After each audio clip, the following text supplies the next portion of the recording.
Hey folks, this is Soul, and Dragonflight Season 4 begins Tuesday, April 23rd. This is a quick recap of what's coming and also estimates of what's ahead until the War Within launch. Season 4 is the Awaken season, similar to Season 4 of Shadowlands' Fated season. A new PvP season is coming, nothing special to add there, I'm very sorry PvPers.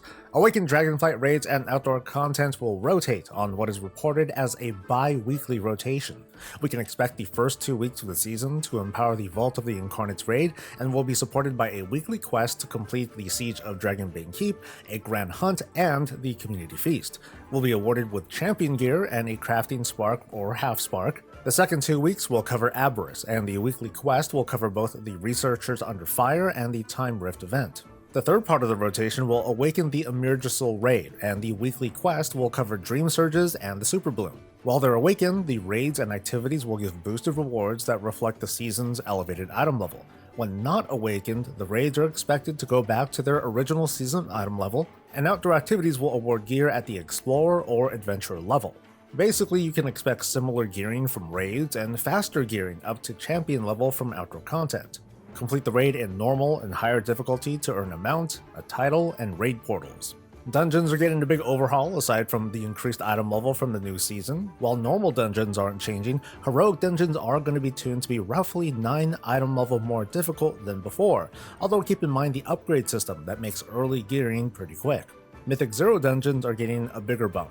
If I'm to try and visualize it, Mythic Zeros from Season 3 were tuned around the 4 out of 8 adventure gear level. Season 4 will tune Mythic Zeros around the 1 out of 8 champion level. Now that sounds like a big jump, but maximum adventure gear is just 3 item level less than starter champion gear. On a closely related note, Mythic Zeros do award champion gear as drops and hero gear from the Great Vault. The original Dawn of the Infinite Mega Dungeon is also in play, and it'll award a piece of hero gear. The takeaway from these changes is to expect a feeling of progressing into Mythic Dungeons by running heroics and clearing outdoor content rather than just jumping in haphazardly. Of course, between your personal experience, your mileage may vary. Mythic Plus squished numbers into fewer difficulties but also changed where the good gear comes from, so listen up. You want to progress to where you can run 6s to get aspect crests. Doing this, you only have to deal with 2 dungeon affixes, either Fortified Tyrannical and one other.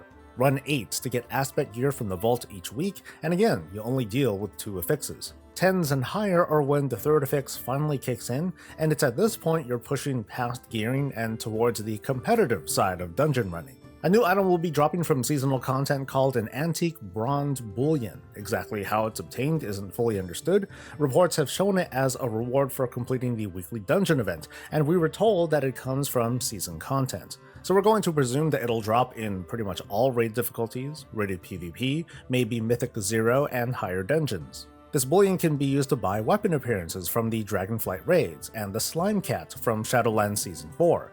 It's not just appearances though, bullion can also be used to purchase weapons, trinkets, and other gear with special effects from the 3 Dragonflight raids. The gear can also be upgraded on a separate track called Awakened. Now there's no word on the exact implementation yet, but it's safe to guess that doing season content will get you access to all of this snazzy gear and upgrades. Difficulty may play a part in this as well. Some may not like to admit it, but the upcoming 10.2.7 is also part of the season, with unknown rewards outside of the Troll and Draenei Heritage sets. I mean, who's to say that there aren't any hidden surprises in store like player power?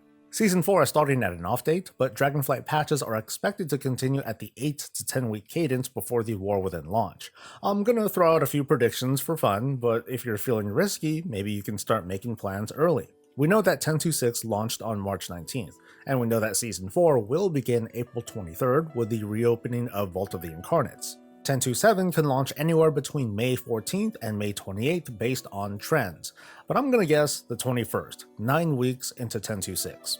Shadowlands went through exactly 4 full rotations of its 3 raids before the Dragonflight pre-patch when the rotation was finally lifted. If we apply the same timing to the April 23rd Season 4 start date, which is again a factual date, that's going to take us to July 16th when a theoretical pre-expansion patch could drop. Guessing a 5-week pre-patch, the War Within may launch in early access August 16th, and regular launch the week of August 20th in a worldwide release. Let's rewind a little bit. The alpha for War Within is likely to be announced shortly. The Dragonflight Alpha and full test cycle went from July 14th, 2022 to November 27th, a little bit over 4 months. This week could have been a good week to start the alpha, so it's just a matter of time. It's extremely likely that the alpha will begin before Season 4. Counting pixels on the roadmap probably corroborates this too. The Dragonflight Collector's Edition went on sale a month before the alpha began, but it's so off schedule, I'm not going to count it against the alpha start date. The beta though is less predictable. Between 10.2.7 and the pre-patch is a lot of weeks, which dulls the excitement over those who pre-ordered for a beta invite. That's all the info that we know, and we're done. Please like the video if this was informative, subscribe for more coverage, catch me live on Twitch, and I'll catch you later. Stay safe, stay healthy, and stay breezy.